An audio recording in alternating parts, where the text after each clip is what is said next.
Bật mí loại rau giàu canxi gấp 36 lần canh xương hầm. Ăn rất ngon lại không lo mỡ máu. Trong cuộc sống hiện đại, con người được khuyên ăn nhiều rau hơn thịt vì rau tốt cho sức khỏe. Vậy loại rau nào giàu canxi gấp 36 canh xương hầm? Rau diếp thơm là loại cây có họ hàng với rau xà lách. Cây này được trồng ngắn ngày và khá phổ biến ở nước ta. Rau diếp thơm thuộc cây thân thảo, có phân nhanh ở ngọn. Cây này có lá hình mác mỏng, xuất hiện răng cưa ở mép lá. Theo các chuyên gia dinh dưỡng, rau diếp thơm rất tốt cho trẻ em đang trong giai đoạn phát triển, người cao tuổi và phụ nữ trong thời kỳ tiền mãn kinh. Thêm vào đó, trong loại rau này chứa nhiều vitamin A, vitamin B1, vitamin B2 và rất nhiều chất dinh dưỡng như canxi, sắt và protein. Đây là loại rau rất thích hợp để ăn sống. Cũng vì vậy mà rau diếp thơm thường được chế biến thành các món ăn ngon như salad, rau sống thông thường hay bánh mì kẹp. Loại rau này cũng có thể dùng để nấu canh, làm rau lẩu cũng rất phù hợp. 4 tác dụng tốt cho sức khỏe của rau diếp thơm như sau. Cung cấp vitamin A.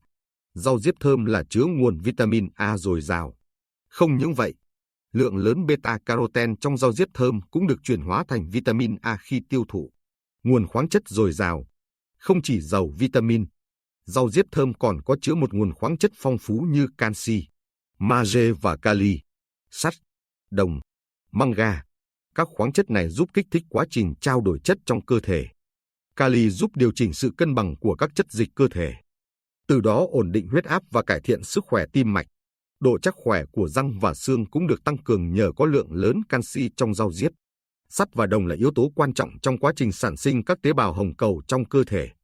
Vì vậy rau diếp thơm là một loại thực phẩm rất có lợi cho sức khỏe của bạn. Ngăn ngừa thoái hóa điểm vàng. Rau diếp thơm chứa chất zeaxanthin, một chất có đặc tính chống oxy hóa cao và cũng là thành phần quan trọng trong việc ngăn ngừa bệnh thoái hóa điểm vàng liên quan đến tuổi tác.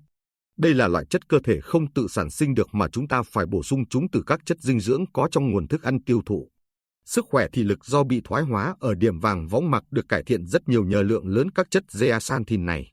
Cụ thể, nó giúp ngăn ngừa bệnh đục thủy tinh thể, cải thiện sức khỏe sinh sản. Trong rau diếp tươi có chứa lượng vitamin C và fola dồi dào.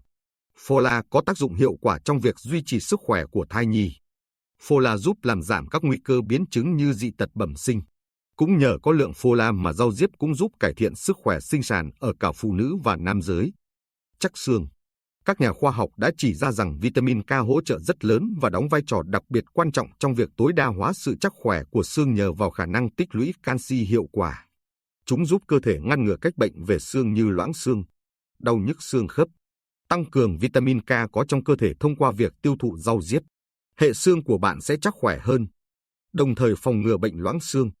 Đặc biệt ở tuổi trung niên và tuổi già, các tế bào thần kinh ở não cũng hạn chế bị tổn thương bởi vitamin K trong rau diếp thơm.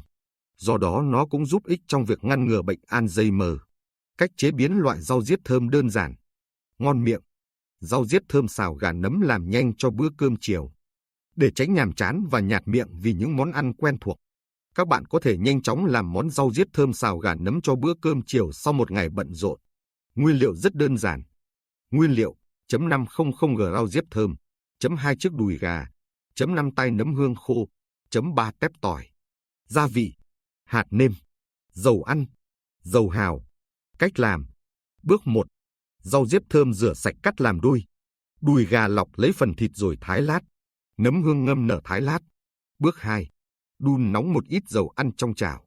Cho tỏi vào xào thơm, sau đó cho thịt gà vào xào săn.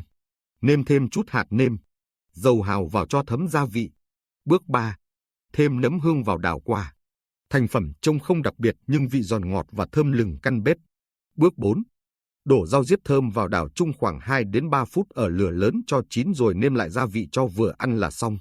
Rau diếp thơm với mùi thơm đặc trưng và vị giòn ngọt của rau khi xào với thịt gà lại tạo nên một món ăn không chỉ ngon miệng mà còn thơm lừng. Nấu canh rau diếp thơm ngon với thịt băm.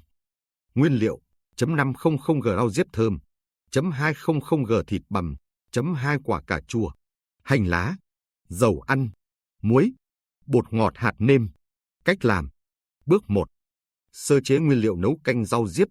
Thịt băm ướp 1 thìa hạt nêm 15 phút. Rau diếp chẻ lấy cọng, bỏ phần lá úa vàng. Sau đó rửa sạch rồi ngâm với nước muối pha loãng khoảng 10-15 phút để rau sạch hơn. Cà chua rửa sạch, cắt múi cau. Hành lá rửa sạch, lấy phần đầu hành thái nhỏ để phi thơm. Bước 2. Nấu canh rau diếp thịt băm.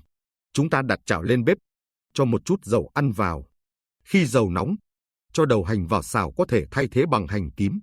Tiếp đến cho thịt băm vào xào cùng cho thịt thấm đều gia vị. Khi thịt gần chín, cho một chút muối và cà chua vào cùng. Đảo đều cho đến khi nước cà chua mềm nhừ. Cho một ít nước vào đun sôi. Nêm nếm lại cho vừa ăn. Khi nước bắt đầu sôi, cà chua đã mềm thì cho rau diếp vào khuấy đều. Vì rau rất nhanh chín nên chỉ cần đợi nước canh sôi thì tắt bếp, có thể cho thêm một chút bột ngọt trước khi tắt bếp. Chuẩn bị một cái bát và đổ canh ra để thưởng thức nhé. Rau diếp thơm có thể ăn sống. Ngoài ra còn chế biến được thành nhiều món ngon khác nhau như xào, luộc, hấp, salad, ăn kèm lẩu hoặc thịt nướng, nấu canh. Bước 3. Thành phẩm món canh rau diếp thịt bằm. Món canh rau diếp nấu thịt bằm đã hoàn thành.